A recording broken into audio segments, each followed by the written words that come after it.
कशात सगळे आज आम्ही आलोय चौलला आणि चौलला पहिलं दत्त मंदिरामध्ये जातोय.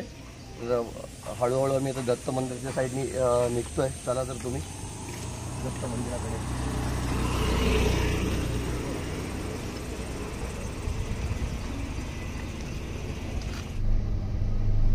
हा आहे दत्त मंदिरकडे जाण्याचा रस्ता. चौल नाक्यावरून निघाला की भोवाळा येतो आणि भोवाळ्यावरून सरळ पुढे गेलं की पुढे दत्त मंदिर आहे. तर आम्ही दत्त मंदिराच्या दिशेने चाललोय.